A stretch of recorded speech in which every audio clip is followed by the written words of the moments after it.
A Prinsky Meditações apresenta a parte final do áudio de uma mensagem de Joel S. Goldsmith. Aceitação inconsciente do bem e do mal. Consciência espiritual é o único poder. Daqui por diante a ninguém conhecemos segundo a carne, e ainda que tenhamos conhecido Cristo segundo a carne, contudo agora já não o conhecemos deste modo. 2 Coríntios 5:16. Ou seja, após compreender realmente a verdade a respeito da verdadeira natureza espiritual do ser humano, a partir daí, a ninguém mais veremos segundo a carne. E mesmo que tenhamos conhecido também Cristo segundo a carne, Jesus humano, a partir de então, não o veremos com a mesma e antiga visão humana limitada. Porque somos a vida multidimensional e não a forma física e psicológica. Isto significa o despertar espiritual do ser humano, ver além das aparências. Logo, não precisamos idolatrar o Jesus histórico como a maioria.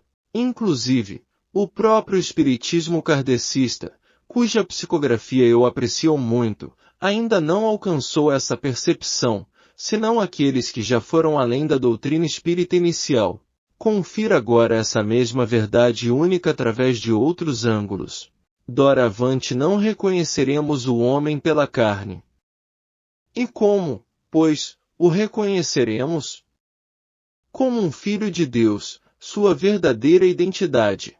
À medida que conhecemos a nós mesmos e a todos os demais, como sendo de descendência espiritual, nunca olharemos para o corpo, mas diretamente para os olhos, até poder ver por trás deles, além do homem mortal, além do homem jovem ou velho, doente ou sadio, onde está entronizado o Cristo. O homem visível quer doente, quer sadio, não é o homem, Cristo. O eu espiritual daquele homem não está sujeito às leis da carne, nem mesmo da carne harmoniosa, mas está sujeito apenas ao Cristo. Temos o dever, e não só perante nós mesmos, de fazer com que o mundo reconheça o homem não pela carne, e sim que reconheça a cada um como de fato deve ser reconhecido, não atribuindo qualidades boas ou más, tanto para amigos como para inimigos, cessando de pensar sobre sua história passada, presente e talvez futura. Temos de olhar para ele apenas como uma pessoa e vê-lo em sua identidade espiritual. Percebes os fenômenos externos, as aparências dos sentidos, mas não te deixarás desorientar por elas. Nunca enxerga o homem na sua humanidade, mas que logo entre em contato com a consciência espiritual dele. Acostumar-te-ás a não ver o homem segundo a sua aparência, mas o verás através dos seus olhos, para além dos seus olhos, na certeza de que lá está o Cristo de Deus. Fazendo isto, aprendes a prescindir da aparência externa, e em lugar de tentares curar alguém ou restabelecer alguém ou melhorar alguém, te tornarás verdadeiramente uma testemunha da sua natureza crística, da sua essencial identidade com o Cristo. Mesmo quando encontrares um bêbado, um doente ou um moribundo, não prestarás atenção à aparência externa, mas dirás a ti mesmo, ele é. Percebes os fenômenos externos, as aparências dos sentidos, mas não te deixarás desorientar por elas. Podem os olhos ser testemunhas da doença de alguém, testemunhas da pobreza ou da culpa de alguém, mas o Espírito te diz, não.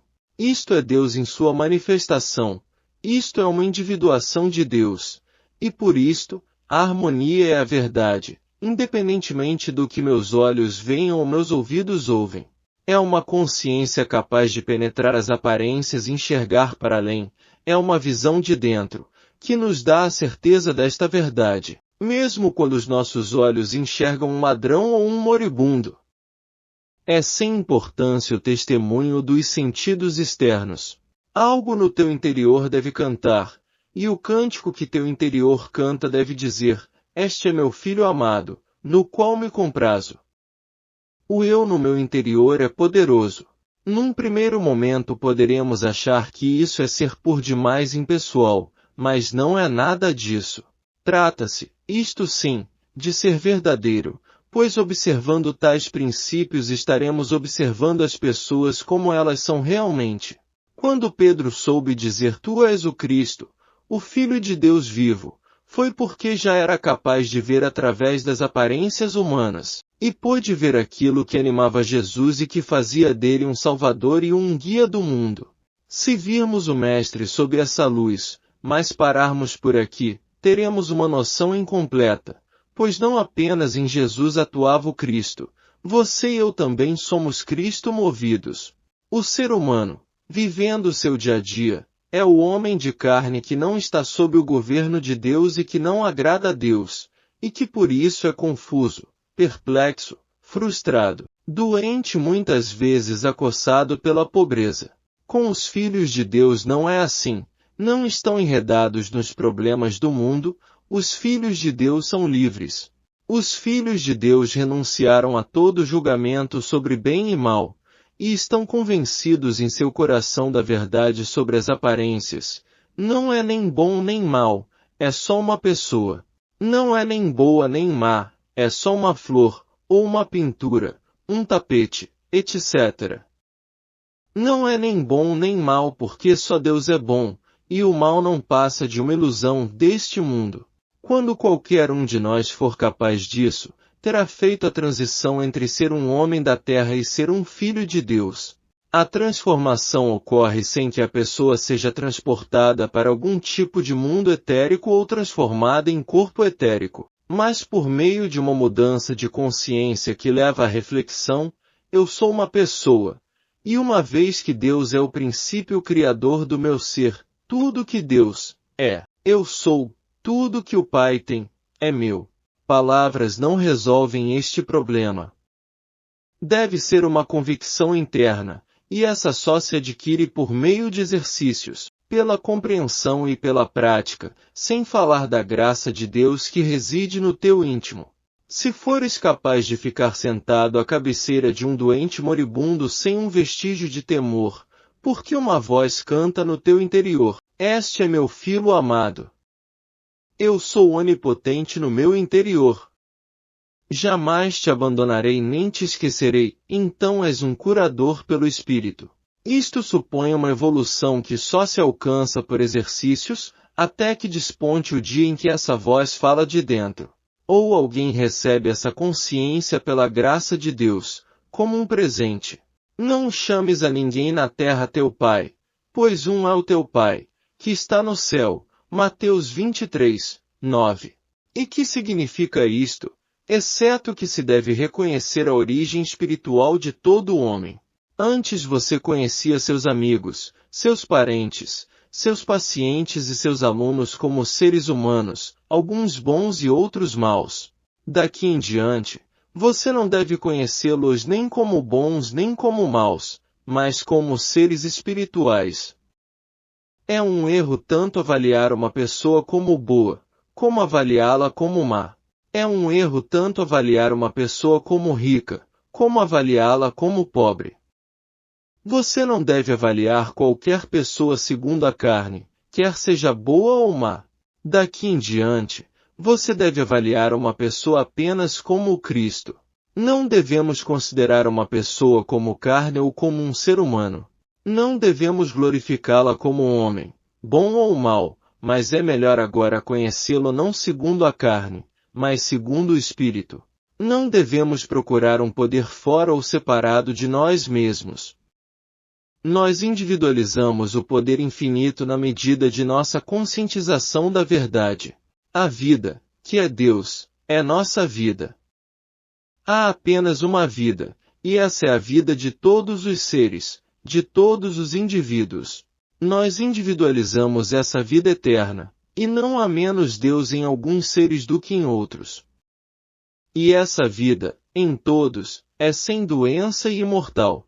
Nossa consciência desta verdade é a influência curadora dentro de nós.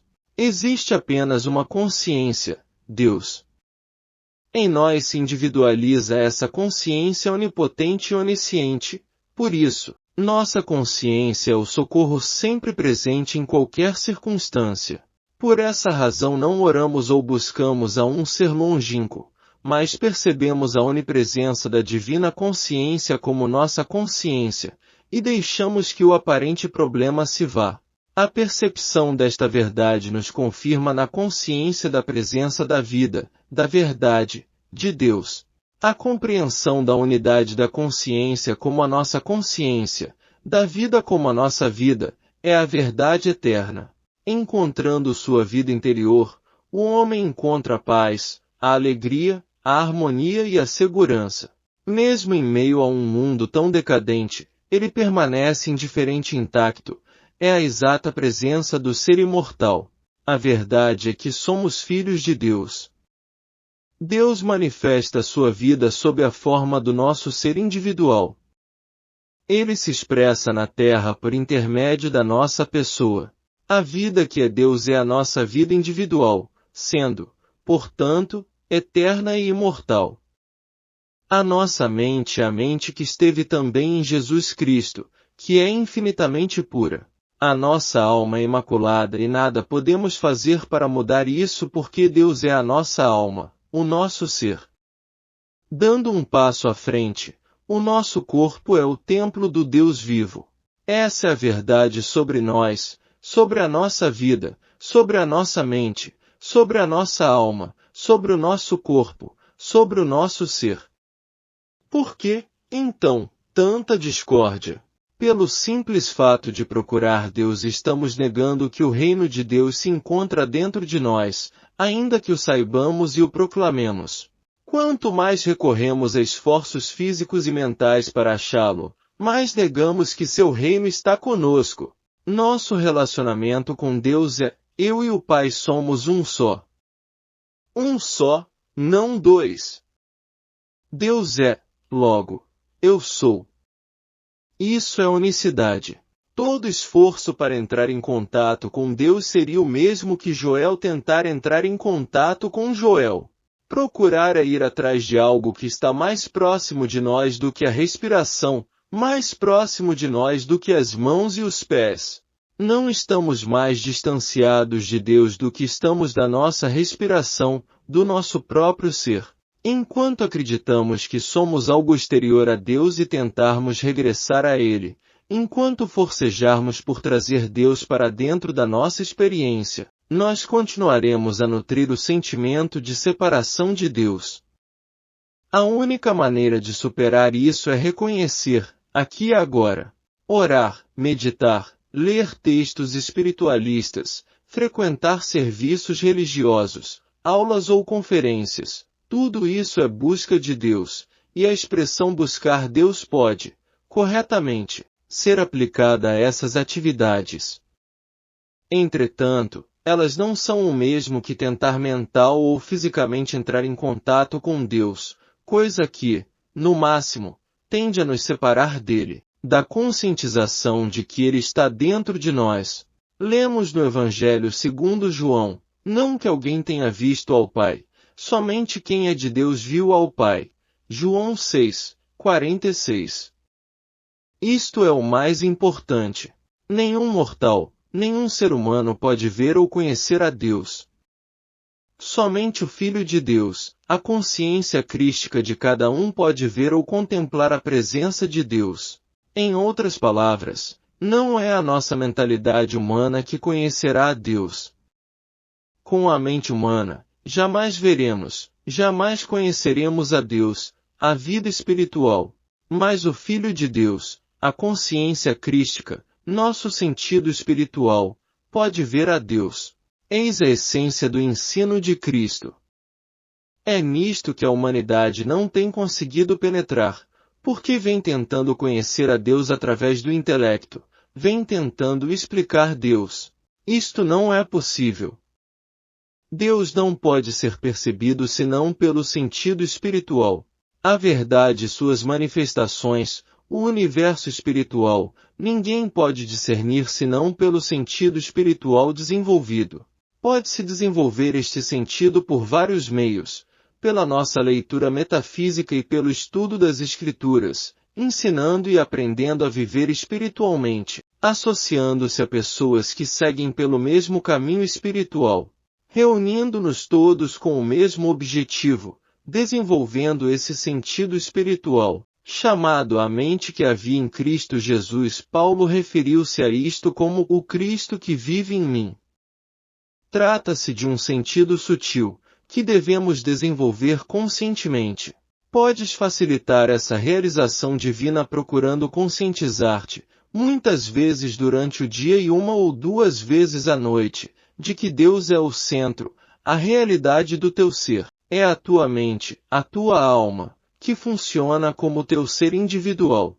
Respondeu-lhe Jesus: em verdade vos digo, se não comerdes a carne do Filho do Homem e não beberdes o seu sangue, não tereis vida em vós mesmos. João 6, 53.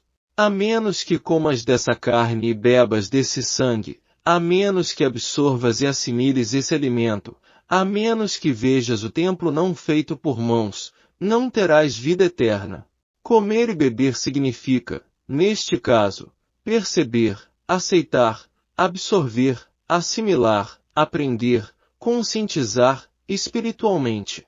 Quanto mais olhares para o mundo através da lógica humana ou do pensamento humano, tanto mais terás do corpo carnal que deve morrer em algum lugar, entre 60 e 100 anos de idade. Entretanto, quanto mais assimilares essa verdade do ser, isto é, quanto mais conscientizares a verdade acerca de Deus e de sua criação, mais inteligência e vida manifestarás enquanto usares este corpo. Quando o indivíduo, que vive sua vida de rotina, como a conhecemos, por qualquer razão se volta para a vida espiritual, a busca de Deus, não é que ele esteja procurando a luz, mas a luz, dentro dele sempre ao seu alcance, é que lhe está atraindo a atenção, ao procurar e romper em sua consciência, pelo fato de uma forma ou outra, já estar ele preparado para receber seu influxo. O mesmo acontece em escala coletiva. Essa luz do ser espiritual está abrindo caminho através da consciência humana de tal forma que, de geração em geração, o estado de consciência da humanidade vai se tornando cada vez mais uma transparência, através da qual essa luz pode manifestar-se. Você precisa entender que este ensinamento não visa dar-lhe um método para demonstrar uma vida melhor ou mais durável, nem tampouco é um ensinamento de como usar sua mente para obter as coisas, ou para dar-lhe um pouco do poder chamado Deus para lhe proporcionar bens ou melhores condições de vida. Este é um ensinamento que visa tirar você da sua condição humana e levá-lo para a percepção da sua identidade espiritual. Este é um modo de vida que lhe ensina como estar no mundo, sem pertencer a ele, é um modo de vida que ensina que, desde o início dos tempos, desde antes de Abraão existir, eu sou, e que eu estarei aqui até o fim do mundo. Não há Deus e você. A única maneira para podermos perceber a unidade é entender Deus como você. Este é o primeiro ponto no ensinamento do caminho infinito. A vida que é Deus é a sua vida individual, portanto, a sua vida é apenas tão imortal como a vida que chamamos de Deus. Essa é a razão pela qual eu sou tão positivo em dizer que ninguém no mundo já morreu ou se foi, em qualquer época na história do mundo. Se tivesse morrido, teria uma vida própria para perder ou abandonar, mas Deus é vida. Deus é a vida eterna e Deus é um. Portanto, a vida é uma e isto significa a sua vida e a minha vida. Velhas crenças teológicas instilaram na maioria de nós um sentido de dualidade. Todos aqueles que não nasceram em algum movimento metafísico, ou todos os que têm algum tipo de formação religiosa, foram ensinados a olhar para cima, para um Deus no céu a ser venerado, ou a pensar em Deus como algo separado e à parte de seu próprio ser. Evidentemente, para todas essas pessoas, é quase sacrílego dizer que eu e o Pai somos um e que há um único ser e que este ser é o ser de Deus. Todavia, se entendermos este ponto, aprenderemos toda a mensagem do Mestre. Este era todo o seu ensinamento, a unidade. Eu e o Pai somos um. João 10, 30. O Pai dentro de mim, não um Pai distante, mas um Pai no meu interior. O reino de Deus está no meio de vós. Lucas 17, 20, 21. Lembre-se do significado de no meio, como é usado neste contexto. Não é como a tinta numa caneta tinteiro ou a água num copo. Significa realmente que Deus é a vida, a mente, a essência, o espírito, a alma do seu ser, sim, que Ele é mesmo a essência do seu corpo. Deus é a única consciência e Ele é infinito. Proveniente desta infinidade aparece como forma e variedade infinitas deste universo, mas Deus é a consciência individual, o que significa que Deus é a sua consciência. Portanto, sua consciência individual é infinita. Proveniente dessa consciência deve aparecer sua experiência diária e essa experiência deve ser infinitamente boa, infinitamente harmoniosa, feliz, bem-sucedida e próspera. A menos que você possa perceber, possa reconhecer e reivindicar Deus como a sua consciência, você não pode exigir uma infinidade de coisas boas em sua experiência. A menos que você seja capaz de entender que Deus aparece como a sua consciência individual, você nunca pode causar a plenitude da eternidade e da imortalidade ou a infinidade do ser divino. Proveniente de sua consciência origina-se o seu universo. E já que Deus é a sua consciência, o seu universo é infinito e é infinitamente bom. Torna-se um dever e um privilégio lembrar-se desta verdade a cada dia. É necessário que você reconheça a cada dia que, por causa da natureza infinita da sua consciência, não há nenhuma lei fora dela. Não existe nenhuma crença fora da sua consciência que possa entrar para corromper ou fazer uma lei. Nada pode agir sobre você, para o bem ou para o mal, exceto Deus, Deus aparecendo como a sua consciência individual, e isso se torna uma lei para o seu universo. Isso torna você o mestre do seu destino através de um poder dado por Deus. Não é que eu, por mim mesmo, seja qualquer coisa, mas, através de Deus, todo o poder é dado a mim, sobre tudo que está na terra, embaixo da terra e acima da terra.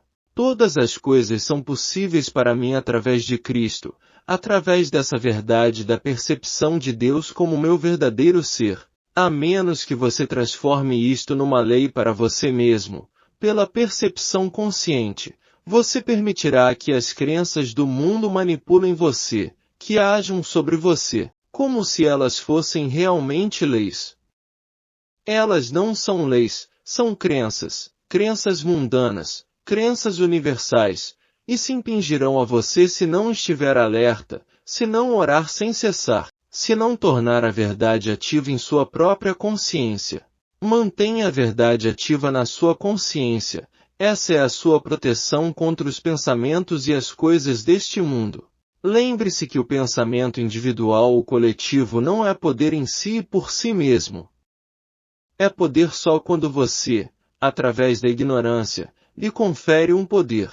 A Escritura não diz que não existem males no mundo, mas diz que esses males não se aproximarão de você, se você viver, se mover e tiver o seu ser nessa consciência divina da verdade. Ao que está sob a proteção do Altíssimo, Salmos 91, 1. O que está nessa consciência secreta e sagrada da verdade, encontra nela uma proteção segura, uma fortaleza e uma rocha. Essa verdade, nutrida em sua consciência, tornar-se a rocha na qual você se encontra, torna-se a fortaleza, e assim, a palavra de Deus se transforma na sua proteção. Abandone tão rápido quanto puder o sentido pessoal de existência. Pare de acreditar que eu não posso fazer isto ou que meu entendimento não é suficiente para isto, ou que é tarde demais no atual estágio de vida, ou que eu sou jovem demais para me envolver nisso. Quando você disser eu, fale essa palavra eu como se falasse a palavra Deus. Então, todas as coisas são possíveis para você, através do ser de Deus que você é. Eu nada posso fazer por mim mesmo. João 5, 30. Minha doutrina não é minha, mas daquele que me enviou. João 7, 16. Através de Cristo, você pode fazer todas as coisas.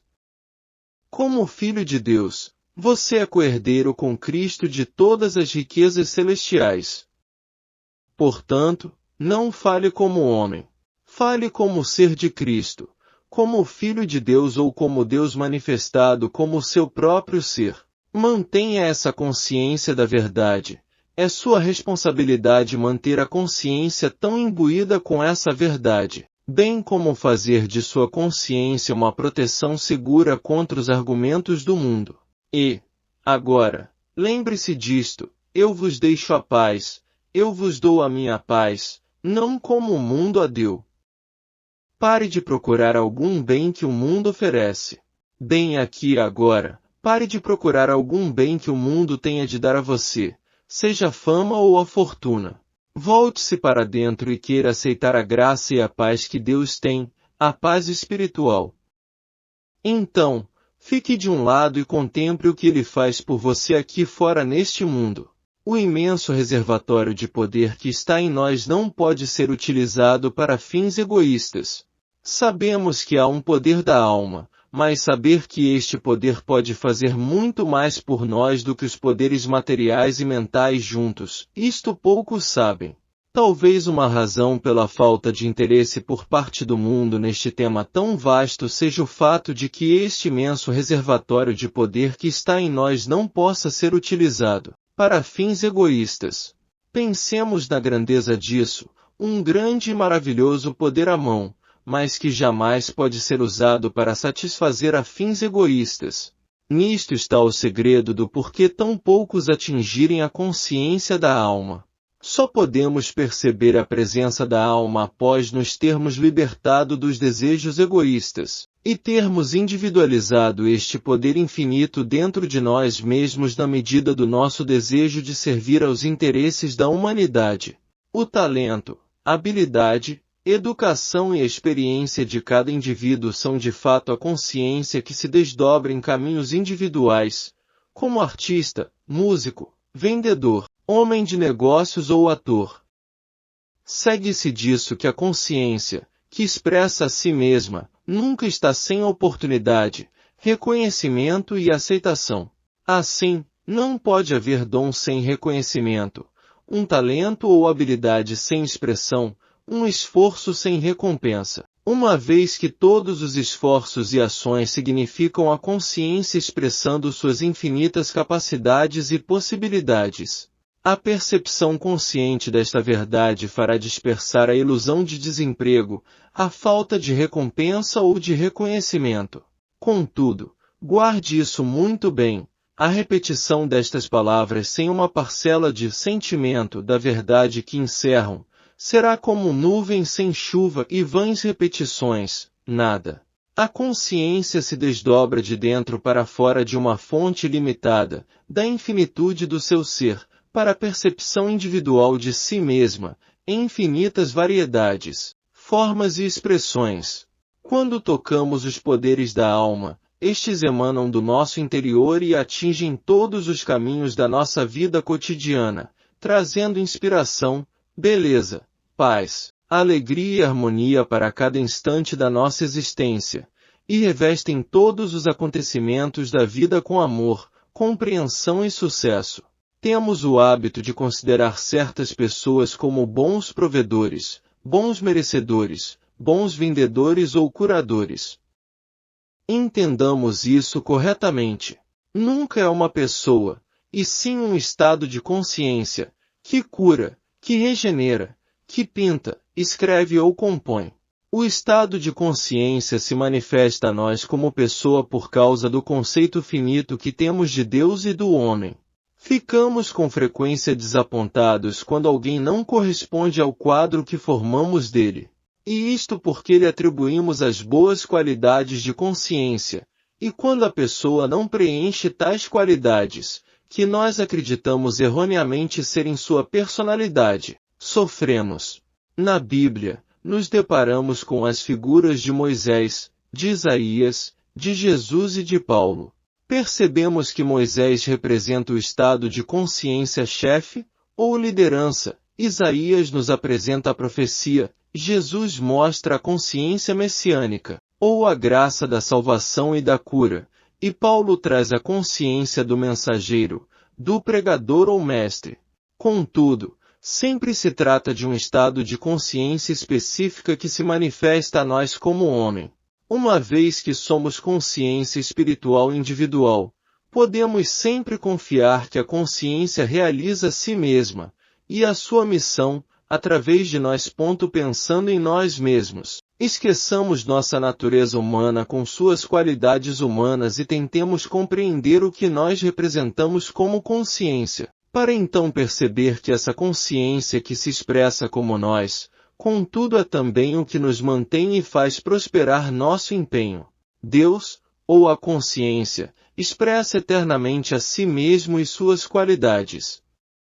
A consciência, a vida, o espírito, nunca pode falhar. Nossa tarefa é aprender a relaxar e deixar que nossa alma se manifeste. O egoísmo é a tentativa de ser ou de fazer algo pelo esforço pessoal, físico ou mental. O não nos preocupar é nos privar do pensamento consciente e deixar que as ideias divinas preencham nossa consciência. Uma vez que somos consciência espiritual individual, podemos sempre confiar que a consciência realize a si mesma e a sua missão. Somos espectadores e testemunhas desta divina atividade da vida que realiza e manifesta a si mesma. Viver a vida espiritual não significa tornar-se santo e não significa viver com a ração diária de um copo de leite ou alguns grãos de arroz.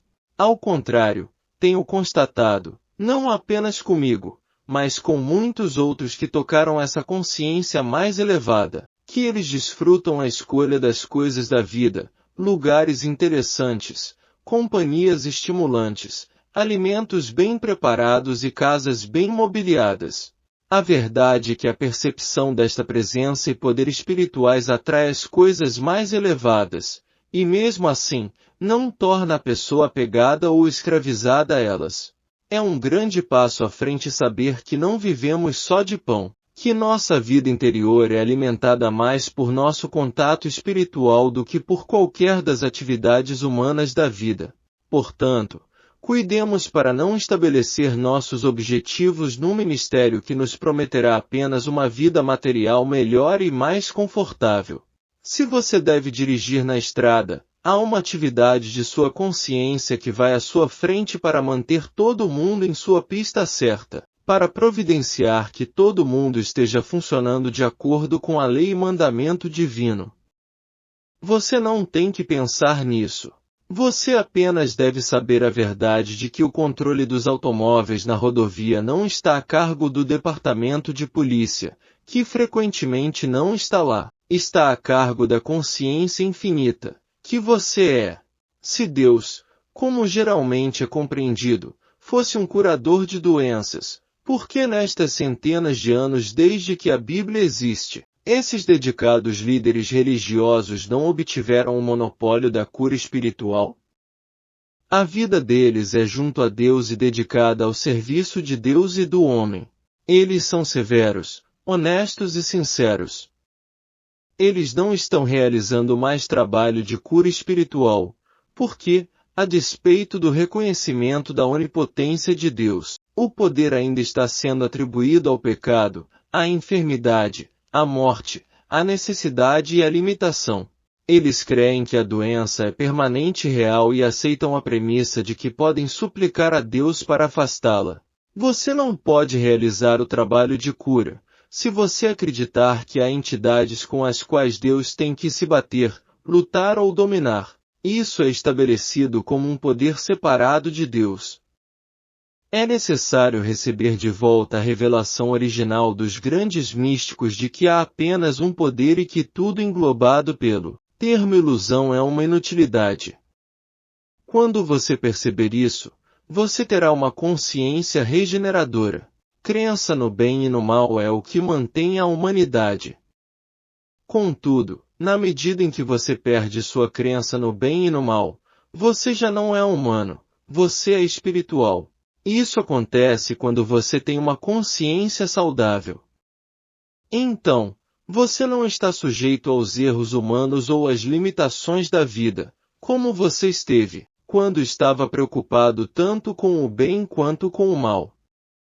Em certa medida, você se tornou imune aos clamores do mundo, mas não 100%. Quando você alcança esse 100%, você já não pode se misturar com os outros e a vida se torna um fardo pesado demais para carregar. É então que os místicos, que alcançaram a percepção verdadeira e completa de que não há bem nem mal, retiram-se do mundo. Eles já não querem ser uma parte dele. Se Deus pudesse afastar a doença, ninguém teria que orar para pedir a cura. A cura não se baseia na premissa de que há uma doença, um Deus que pode curá-la e um determinado homem ou mulher ou mesmo grupo de homens ou mulheres que devem obter a boa vontade divina. No reino de Deus, não há enfermidade. Deus sustenta e conserva seu reino intacto, harmonioso, saudável, completo, perfeito, espiritual e integral. Jesus Cristo e outros como ele foram instrumentos de Deus ao revelarem para o mundo que a doença, o pecado e a morte não fazem parte do reino de Deus, não são reais e não podem permanecer em virtude dessa compreensão. Quando você tocar nas bordas do manto espiritual, você compreenderá que em todo o reino de Deus não há um pecador ou uma pessoa enferma. Ninguém pode curar espiritualmente até que ele ou ela cheguem à compreensão não só de que o eu é Deus, mas que, além desse eu, não há outros poderes. Os poucos místicos que tiveram uma compreensão total da natureza real e infinita de Deus podiam curar. Podiam dizer a qualquer Pilatos que encontrassem: nenhum poder terias contra mim, se de cima te não fosse dado. João 19:11. A razão é que, na consciência do místico com poderes de cura, há não só a compreensão de que o eu é Deus, mas também que além desse eu não há outros poderes, físico, mental, moral ou financeiro. Nenhum outro poder pode agir nele, sobre ele ou através dele. Tudo o que eu tenho a fazer é manter o estado de consciência de minha verdadeira identidade e então deixar de acreditar que ela me dá poder sobre o erro. Eis o ponto em que somos privados da cura, acreditando que temos poder divino sobre o erro. O erro não é um poder. Eu sou é o único poder. Quando você compreender a natureza impessoal do erro, você inicia o trabalho da cura porque se você quiser curar, deve primeiro livrar-se de um paciente. Enquanto você tiver um paciente em sua mente, você nunca produzirá a cura. Enquanto você tiver o nome de uma doença em sua mente, você não realizará a cura, pelo menos em termos espirituais. O paciente poderia ser curado mentalmente ou pela força da vontade, mas isso não é diferente do uso de um emplastro ou um comprimido. Para curar espiritualmente, você imediatamente afasta de sua mente a pessoa que lhe pede auxílio, seu nome, identidade e mal. A razão é porque a pessoa não é o mal e a determinada doença não é o mal. O mal é uma crença universal da individualidade à parte de Deus, de uma atividade à parte de Deus e de uma lei à parte de Deus. É disso que você realmente está tratando.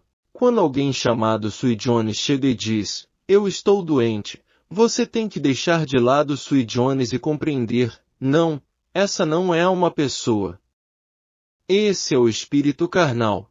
Mas o espírito carnal não é espírito. Ele não tem lei que o sustente. Não tem substância, causa e realidade.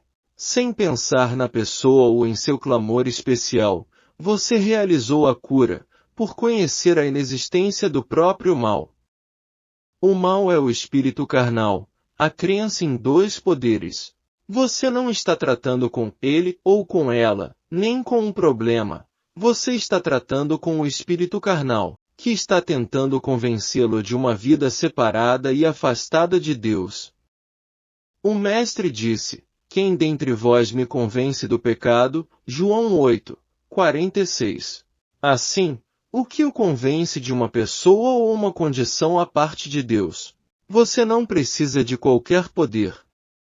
Você não vai curar ninguém nem algo.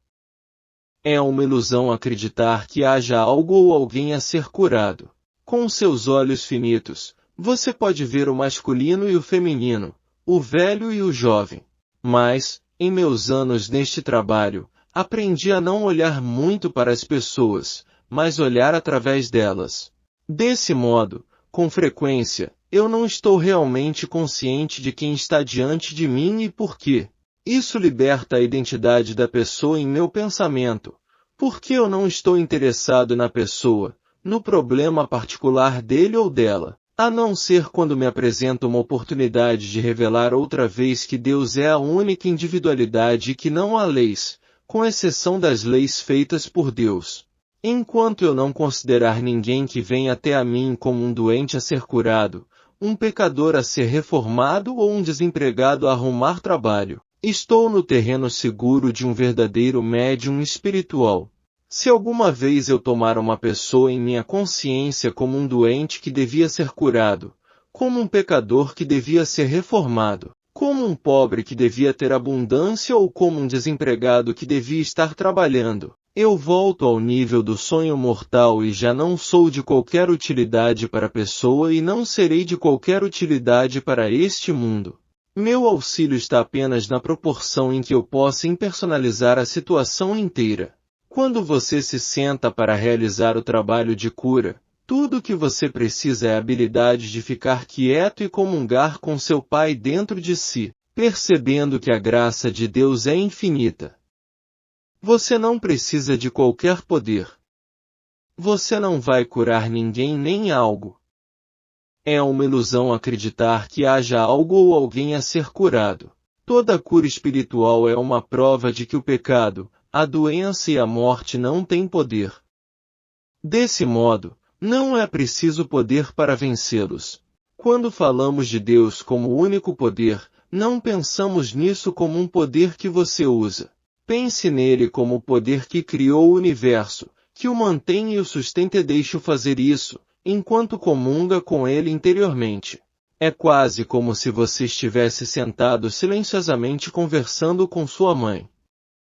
Você não tem necessidade de qualquer poder. Deus é o único poder e Ele criou este universo pelo poder do Eu. Deus o mantém e o sustenta. Você não precisa de qualquer poder. Você precisa ser capaz de comungar com seu eu interior e estar em paz com ele. Então, você descobrirá que Deus está mantendo e sustentando sua própria criação sem qualquer auxílio seu ou meu. A cura espiritual é a compreensão do que existe. Pela visão de seu olho e pela audição de seu ouvido, nada disto jamais poder ser verdadeiro. Porque com seus olhos e com seus ouvidos você verá e ouvirá muitas dificuldades no mundo. Só pelo discernimento espiritual você verá o governo de Deus, aquilo que o Mestre chamou de ver e ouvir. Há um sentido falso ou limitado da mente, a que chamamos de mente humana ou consciência humana. Não é na verdade a mente ou a consciência, mas um sentido limitado de uma consciência infinita. Para realizar uma cura espiritual, você precisa ter o discernimento interior que vê eu como a vida do ser individual e então sabe que eu não tenho idade. Este eu era o mesmo quando eu nasci e será o mesmo quando eu morrer. Juventude ou velhice, o eu é sempre o mesmo. Você tem que observar esse eu como ser individual. Eu sou você, você é eu. Nós somos um só em Jesus Cristo. O que quer dizer que somos únicos na filiação espiritual. Há apenas um só de nós e eu sou esse um só. Antes que Abraão existisse eu sou. João 8, 58. Você não pode descobrir isso com sua visão física ou com sua audição física. Isso é uma questão de discernimento interior e a consciência da cura mística. Você não tem uma mente humana própria, nem uma consciência humana. A mente humana ou o estado humano de consciência é um sentido universal de separação de Deus. Realmente, há apenas uma mente, o instrumento de Deus. Mas há um sentido falso ou limitado dessa mente, a que chamamos de mente humana ou consciência humana. Não é na verdade a mente ou a consciência, mas um sentido limitado de uma consciência infinita. Através desse sentido limitado, você olha para o corpo e vê as mudanças que esse sentido limitado retrata. Suponhamos, por exemplo, que você vê um diamante, e ao olhá-lo, você o toma por uma imitação. No entanto, durante todo o tempo ele é um diamante. Onde está a imitação? Em nenhum lugar, não há nenhuma imitação. O que você está chamando de imitação representa um conceito finito ou falso de um diamante perfeito. Você aceita o seu conceito da imitação como verdade, até que um avaliador de diamante avalia a pedra e confirma que é um diamante. O que acontece com a sua imitação? Nunca houve uma imitação, a pedra existe agora e sempre existiu um diamante. Sua imitação desapareceu. Mas, de onde ela desapareceu, já que nunca teve qualquer existência? Não havia realmente nada para desaparecer, já que nunca houve uma imitação, a única existência da imitação foi como uma crença ou um sentido falso. Da mesma maneira, dizem-nos que tudo sobre a experiência mortal, tudo que vemos, ouvimos, experimentamos, tocamos e cheiramos, é ilusão ou um conceito falso. Isto significa que há um mundo real e um mundo irreal? Não. Significa que este mundo é o mundo que foi intuído por João, mas como João tinha se elevado acima do conceito finito, ele não o viu mais através da percepção errônea, que tomaria uma imitação por um diamante. Como você estava vendo o diamante como uma imitação, você vê este cenário universal de homem mortal, aquele homem cujo fôlego está no seu nariz, e que, de acordo com Isaías, em que se deve ele estimar, Isaías 2, 22. Sua primeira reação é tentar curar esse homem. No momento em que você procura fazer isso, é como se você quisesse dizer, eu gostaria de transformar essa imitação em um diamante. Mas você não pode fazer isso, porque não há nenhuma imitação. O diamante já é um diamante. A cura acontece quando você mesmo reconhece que o paciente não está lá fora como um indivíduo a ser curado. O paciente é um conceito falso na crença universal. No minuto em que você descobre essa verdade, seu paciente está curado. Basicamente, seu paciente está curado através do conhecimento desta verdade. Entre muitos metafísicos persiste a crença de que você deve curar algo ou alguém, deve mudá-lo, reformá-lo ou corrigi-lo. A única cura, reforma ou correção que deve ser feita é aquela que é feita no pensamento do observador. Isto quer dizer, no seu pensamento e no meu pensamento. A cura espiritual não é usar o poder de Deus para se livrar do pecado ou da doença. O poder espiritual é a percepção de Deus onipresente como ser individual. O ponto de vista do caminho infinito é que não saiamos para o mundo tentando corrigi-lo ou melhorá-lo.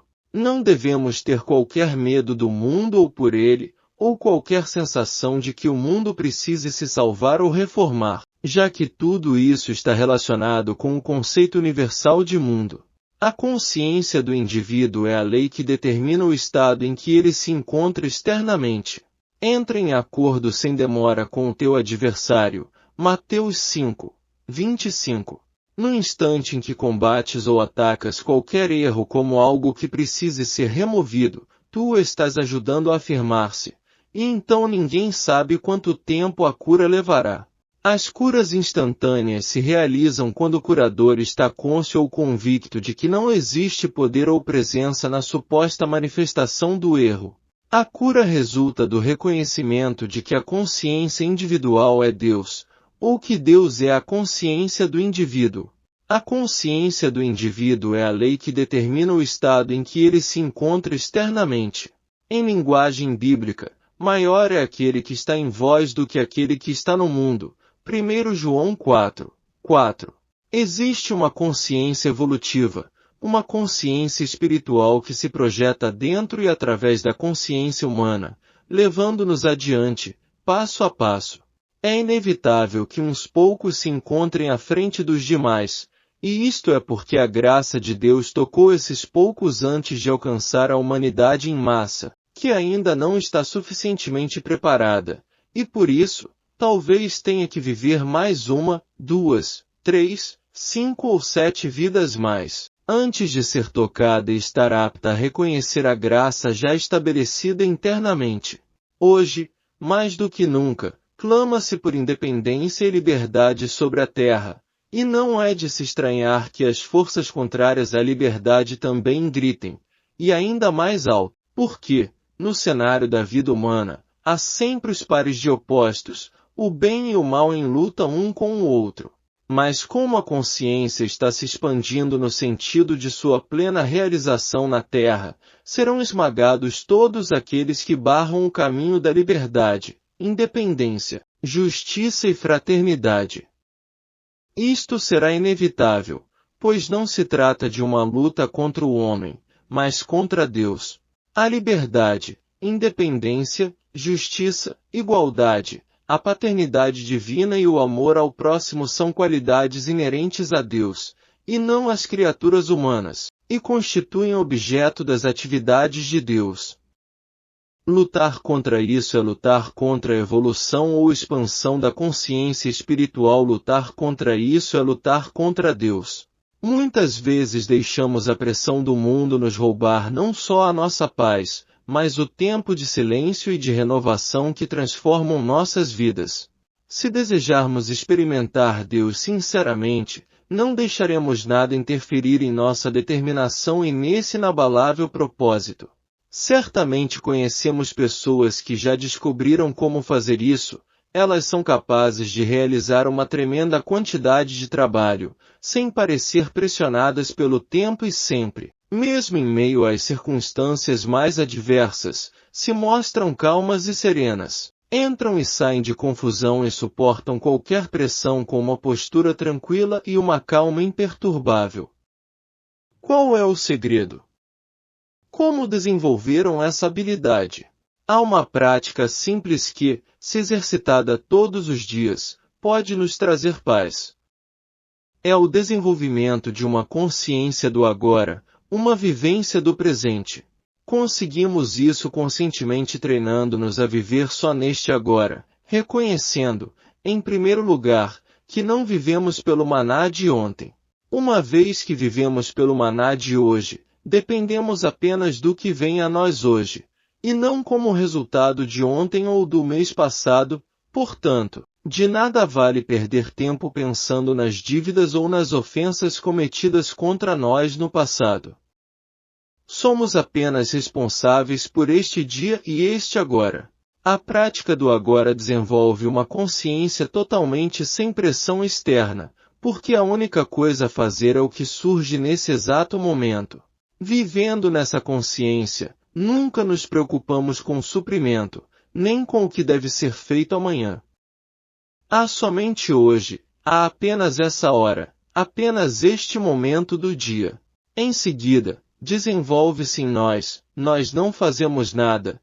Ele, o Cristo de nosso ser, desenvolve em nós um sentimento de paz, de calma, ao ouvirmos a voz interna que nos diz: eu, por mim mesmo, nada faço. É o Pai em mim que faz as obras. Eu posso fazer todas as coisas através do Cristo. Eu vivo, não mais eu, mas Cristo vive em mim.